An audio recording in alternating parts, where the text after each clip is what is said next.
Hello everyone, this is Priyanka and welcome back to my YouTube channel. Actually जो मैं आपको आज चैप्टर करवाने वाली हूँ वो 12th क्लास के पॉलिटिकल सब्जेक्ट का चैप्टर सत्ता के वैकल्पिक केंद्र है। ठीक है, इस चैप्टर में आपको नोट्स और इम्पोर्टेंट क्वेश्चंस मिलेंगे, तो वीडियो में बने रहें। स्क्रिप्ट बिल्कुल भी ना करें, ठीक है। स्क्रिप्ट करोगे क्या पता कुछ चीजें स्क्रिप्ट हो जाए और चीज समझ ना आए, तो उसके लिए स्क्रिप्ट मत करना। ठीक है, चलो स्टार्ट करते हैं। ओके, तो इस चैप्टर में जो है वो कुछ भी डिफिकल्ट नहीं है, बहुत ही सिंपल चैप्टर है, बहुत ही आसान चैप्टर है, समझोगे समझ आ जाएगा। और अगर हो सके तो नोट्स भी साथ के साथ बनाते जाओ, तुम्हारे लिए बहुत ज्यादा बेनिफिट रहेगा। ठीक है, चलो। शीत युद्ध की समाप्ति के शीत युद्ध की समाप्ति और सोवियत संघ के विघटन के बाद विश्व में अमेरिका एकमात्र महाशक्ति बन गया। ठीक है, लेकिन समय के साथ कई क्षेत्र और आर्थिक संगठन उभरकर सामने आए जिन्होंने विश्व राजनीतिक और अर्थव्यवस्था में महत्वपूर्ण भूमिका निभाई।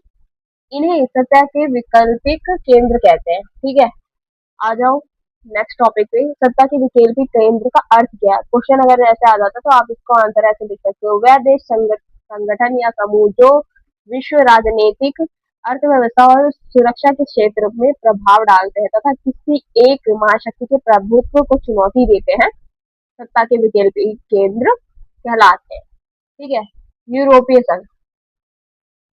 यूरोपीय संघ की स्थापना हुई 1993 में मैस्ट्रिक्ट, ये क्या है, मैस्ट्रिक्ट संधि द्वारा हुई थी। ठीक है, 1993 में हुई थी इस संधि के द्वारा।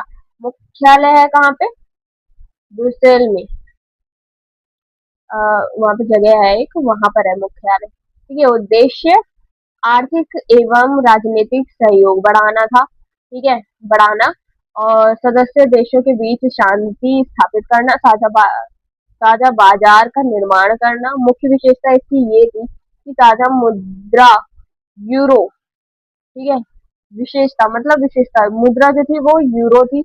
विश्व का सबसे बड़ा व्यापारी समूह था, लोकतंत्र और मानवाधिकार को बढ़ावा देता था। ठीक है, महत्वपूर्ण है, विश्व अर्थव्यवस्था में महत्वपूर्ण भूमिका है। ठीक है, अमेरिका के प्रभाव को संतुलित करने वाला एक केंद्र है। ठीक है, अब आ जाता है सेकेंड, दक्षिणीय यूरोप, दक्षिण पूर्व एशियाई राष्ट्रों का संघ। इसकी स्थापना हुई 1967 में, 67 में बैंकॉक घोषणा द्वारा हुई थी इसकी स्थापना। ठीक है, सदस्य इसमें Indonesia, Malaysia, Singapore, Thailand, Philippines, Brunei, Vietnam, Laos, Myanmar और कंबोडिया है। ठीक है, इसका उद्देश्य है कि आर्थिक विकास हो, ठीक है, सामाजिक और सांस्कृतिक सहयोग हो, क्षेत्र में शांति और स्थिरता बनी रहे। महत्व इसका ये था कि एशिया में आर्थिक सहयोग का बढ़ावा मिलता रहे, और ठीक है, विश्व व्यापार में महत्वपूर्ण योगदान, ये महत्व में आ जाते हैं। ठीक है, आ जाते हैं तीसरे पे, दक्षिण एशिया क्षेत्रीय सहयोग संगठन। ये सारे संगठन के बारे में मैं बता रही हूँ आपको। ठीक है, स्थापना 1985 में, मुख्यालय है काठमांडू। ओके, सदस्य जो है देश वो भारत, पाकिस्तान, नेपाल, भूटान, बांग्लादेश, श्रीलंका, मालदीव और अफगानिस्तान है। ठीक है, उद्देश्य इसका है दक्षिण एशिया में सहयोग बढ़ाना, गरीबी उन्मूलन मतलब गरीबी गरीबी कम करना, आर्थिक और सामाजिक विकास करना। सीमाएं इसकी क्या है? सीमाएं मतलब आलोचनाएं भी कह सकते हो। ठीक है, कमी क्या है ये भी कह सकते हो। भारत पाकिस्तान तनाव और राजनीतिक मतभेद। ठीक है, ये है इसकी सीमाएं। चौथा जो है वो है आसियान क्षेत्रीय मंच। ठीक है, स्थापना इसकी 1994 में हुई है। उद्देश्य एशिया प्रांत क्षेत्र में सुरक्षा और शांति बनाए रखना, सदस्य देशों के बीच संवाद को बढ़ावा देना। ठीक है, ब्रिक्स, ब्रिक्स को पढ़ लेते हैं। ब्रिक्स के जो सदस्य देश है वो ब्राजील, रूस, भारत, चीन, दक्षिण अफ्रीका है। इसका जो उद्देश्य है वो आर्थिक सहयोग है, विकासशील देशों की आवाज को मजबूत करना, वैश्विक आर्थिक संस्थाओं में सुधार करना। ठीक है, महत्व इसका है, महत्वपूर्ण बात इसकी ये है कि विश्व की बड़ी जनसंख्या और अर्थव्यवस्था का प्रतिनिधित्व है। ठीक है, पश्चिमी देशों के प्रभुत्व को चुनौती देता है। यूरोप संघ की उपलब्धियां क्या है? आर्थिक एकीकरण, साझा मुद्रा यूरो और सदस्य देशों के बीच मुक्त आवागमन, विश्व व्यापार में प्रमुख भूमिका है। आसियान की उपलब्धियां, इसकी उपलब्धियां क्या है? क्षेत्रीय शांति बनाए रखना, व्यापार और निवेश में वृद्धि, और सदस्य देशों के बीच सहयोग को मजबूत करना। ठीक है, चलो आ जाते हैं नेक्स्ट पे। शार्क की चुनौती क्या है? भारत पाकिस्तान का विवाद, सबसे पहला चुनौती तो यही है। ठीक है, सीमित आर्थिक सहयोग, ठीक है, राजनीतिक अस्थिरता, इन तीनों की वजह से मतलब ये चुनौती बन जाती है। इसके लिए क्वेश्चन में आ गए हैं हम लोग, क्वेश्चन को जल्दी फटाफट क्लोज करते हैं। तो देखो, पहला क्वेश्चन है कि सत्ता के वैकल्पिक केंद्र क्या अभिप्राय है, क्या आशय है, क्या परिभाषित कीजिए। ठीक है, ऐसे संगठन या देश जो विश्व राजनीतिक एवं अर्थव्यवस्था में प्रभाव डालते हैं और किसी एक महाशक्ति के प्रभुत्व को संतुलित करते हैं, वो सत्ता के वैकल्पिक केंद्र कहलाते हैं। ठीक है, यूरोप संघ की स्थापना कब हुई? 1993 में। आसियान का पूरा नाम क्या है? Association of south east Asian nation. ठीक है, शार्क की स्थापना कब हुई? 1985 में। ब्रिक्स में भारत के अलावा 4 देश कौन से हैं? ब्राजील, रूस, चीन और दक्षिण अफ्रीका। ठीक है, चलो मोस्ट इंपोर्टेंट क्वेश्चन को कर लेते हैं। पहला क्वेश्चन है, सत्ता के विकल्प केंद्र से आशय क्या? आशय है और प्रमुख विकल्प केंद्रों का वर्णन करना है। ठीक है, चलो आंसर पे आ जाते हैं। शीत युद्ध की समाप्ति के बाद विश्व भर में अमेरिका महाशक्ति, एकमात्र महाशक्ति के रूप में उभरा। ठीक है, किंतु समय के साथ कई क्षेत्रीय और आर्थिक संगठन विकसित हुए जिन्होंने विश्व राजनीतिक और अर्थव्यवस्था में महत्वपूर्ण प्रभाव डाला। इन्होंने सत्ता के वैकल्पिक केंद्र कहा जाता है, इन्हें ही सत्ता के वैकल्पिक केंद्र कहा जाता है। प्रमुख विकल्प केंद्र कौन कौन से? अभी हमने नोट्स में पढ़े थे, अभी दोबारा यहाँ पढ़ लेते हैं। यूरोपीय संघ है, आसियान है, शार्क है, ब्रिक्स है। ठीक है, अब इसको अच्छे से पढ़ लेते क्या है। 1993 में इसकी स्थापना हुई थी। विश्व का सबसे बड़ा आर्थिक संगठन है। साझा मुद्रा जो है वो यूरो का उपयोग करता है। सॉरी, अंतरराष्ट्रीय राजनीतिक में महत्वपूर्ण भूमिका निभाता है। ठीक है, आसियान क्या करता है? 1967 में इसका स्थापित हुआ था। दक्षिण पूर्वी एशिया देशों के संगठन है। आर्थिक विकास और क्षेत्रीय सहयोग को बढ़ावा देता है। ठीक है, शार्क क्या करता है? 1985 में इसकी स्थापना हुई थी और दक्षिण एशिया देशों के बीच सहयोग बढ़ावा हेतु गठित किया गया है। ठीक है, ब्रिक्स क्या है? उभरती हुई अर्थव्यवस्थाओं का समूह है, विकासशील देशों के हितों का प्रतिनिधित्व करता है। ठीक है, निष्कर्ष ये है कि ये संगठन विश्व राजनीति में संतुलन स्थापित करते हैं तथा बहुध्रुवीय विश्व व्यवस्था को मजबूत बनाते हैं। ठीक है, आ जाते हैं नेक्स्ट क्वेश्चन पे। यूरोपीय संघ की प्रमुख विशेषताएं और उपलब्धियों का वर्णन करना है हमें। ठीक है, अब चलो आ जाओ इसके बारे में पढ़ लेते हैं। यूरोपीय संघ का विश्व का सबसे सफल क्षेत्रीय संगठन माना जाता है। इसकी स्थापना 1993 में हुई, मैस्ट्रिक्ट संधि के माध्यम से हुई थी। इसकी प्रमुख विशेषता ये है कि आर्थिक एवं राजनीतिक संगठन है ये। ठीक है, साझा मुद्रा यूरो है। सदस्य देशों के बीच मुक्त व्यापार और लोकतंत्र, मानव अधिकारों को बढ़ावा देता है। साझा विदेश और सुरक्षा नीति ये बनाता है। ठीक है, उपलब्धियां क्या है? यूरोप में स्थायी शांति स्थापित की। ठीक है, और विश्व व्यापार में अग्रणी भूमिका है इसकी। अच्छी आर्थिक विकास और रोजगार में वृद्धि हुई है। सदस्य देशों के नागरिकों को मुक्त आवागमन की सुविधा प्राप्त हुई है। अंतरराष्ट्रीय मुद्दों पर प्रभावशाली भूमिका रही है इसकी। ठीक है, यूरोपीय संघ आज विश्व राजनीतिक अर्थव्यवस्था का एक महत्वपूर्ण शक्ति केंद्र बन गया। इन्हीं सब बातों से हमें पता चलता है कि राजनीतिक और आर्थिक एक रूप से महा महत्वपूर्ण एक केंद्र बन गया, एक शक्ति बन गया, शक्ति केंद्र बन गया। ठीक है, नेक्स्ट क्वेश्चन पे आ जाते हैं। आसियान की स्थापना, उद्देश्य एवं उपलब्धियों की व्याख्या करनी है। ठीक है, आसियान क्या है वो सारी चीजें बतानी।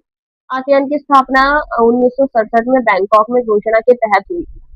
ठीक है, इसका उद्देश्य क्या था? कि आर्थिक विकास को बढ़ावा देना है, सामाजिक और सांस्कृतिक सहयोग बढ़ाना है, क्षेत्रीय शांति और स्थिरता बनाए रखना है, और सदस्य देशों के बीच सहयोग को मजबूत करना है।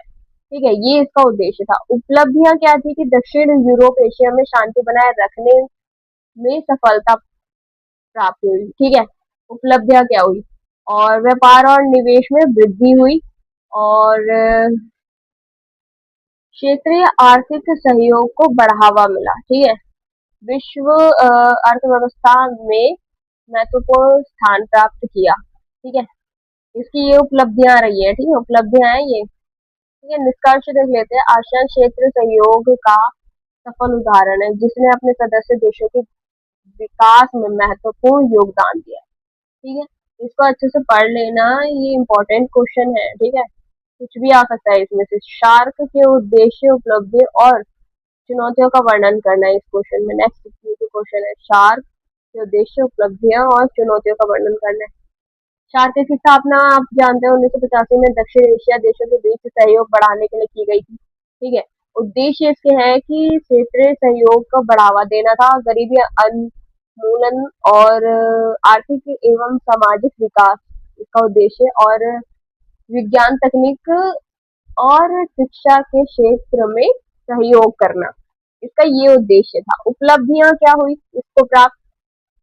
सदस्य देशों के बीच संवाद में वृद्धि हुई, सामाजिक और सांस्कृतिक सहयोग को बढ़ावा मिला, कई विकास कार्यक्रमों का संचालन हुआ। ठीक है, चुनौतियां क्या हुई? सबसे पहला, भारत पाकिस्तान के बीच तनाव। सॉरी दोस्तों, मेरे को खांसी हो गई है थोड़ी सी। पहली चुनौती तो यही थी कि भारत पाकिस्तान के बीच की तनाव, राजनीतिक मतभेद, सीमित आर्थिक सहयोग, निर्णायकों के क्रियान्वयन में कठिनाई, मतलब बहुत सी ऐसी। अब इसको ना देखो, ये सारे ना टॉपिक में है, लिखे हैं मैंने। आप इसे चाहो तो इसको डेफिनेशन कर सकते हो, इसको समझा सकते हो, इसको खोल के अच्छे से डिफाइन कर सकते हो, अच्छे से समझा सकते हो। ठीक है, निष्कर्ष इसका आ जाते हैं। शार्क की संभावना बहुत अधिक है, लेकिन राजनीतिक मतभेद,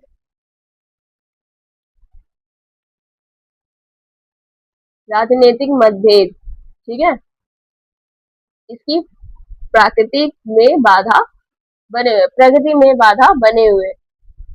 ये ये चीजें क्लियर नहीं हो पाएगी तो प्रगति कैसे हो पाएगी? अब देखो, पहली चुनौती ही हमारे भारत पाकिस्तान के बीच की तनाव है। ठीक है, लड़ाइयाँ ही हो रही है, दोनों बच्चों के बीच लड़ाइयाँ हो रही है। ठीक है, तो टीचर दोनों में से किसी को भी नहीं पढ़ा पाएगी। तो चीजें समझ रहे हो? दोनों की लड़ाई पहले खत्म करवानी पड़ेगी, तब वो बच्चे सुनेंगे, तब जाके वो पढ़ा पाएंगे, तब जाके वो बच्चे पास होंगे लाइफ में। समझो, छोटे मोटे उदाहरण से समझा रही हूँ। ठीक है, नेक्स्ट क्वेश्चन पे आ जाते हैं। ब्रिक्स के महत्व और विश्व राजनीतिक में उसकी भूमिका का मूल्यांकन कीजिए। ब्रिक्स उभरती हुई अर्थव्यवस्था का समूह है, जिसमें ब्राजील, रूस, भारत, चीन और दक्षिण अफ्रीका शामिल है। ठीक है, महत्व क्या है? विश्व की बड़ी जनसंख्या का प्रतिनिधित्व है, और वैश्विक अर्थव्यवस्था में महत्वपूर्ण योगदान है इसका। विकासशील देशों के हितों की रक्षा करता है ये, आर्थिक सहयोग को बढ़ावा देता है। और इसकी क्या भूमिका है? बहुध्रुवीय विश्व व्यवस्था को मजबूत बना करना। ठीक है, अंतर्राष्ट्रीय संस्थाओं में सुधार की मांग, विकासशील देशों की आवाज को सशक्त बनाना, वैश्विक आर्थिक संतुलन स्थापित करना। ठीक है, निष्कर्ष हमें ये मिला कि ब्रिक्स आज विश्व राजनीतिक और अर्थव्यवस्था में एक महत्वपूर्ण वैकल्पिक शक्ति केंद्र के रूप में उभर रहा है। ठीक है, मैंने क्वेश्चन सारे इंपॉर्टेंट करवाए हैं। ब्रिक्स हो गया है, और शार्क हो गया है, और आसियान हो गया है, आसियान हो गया, और यूरोपीय संघ हो गया है, साथ के साथ मेरा ये वाला हो गया, सबका डिटेल के केंद्र से क्या अभिप्राय।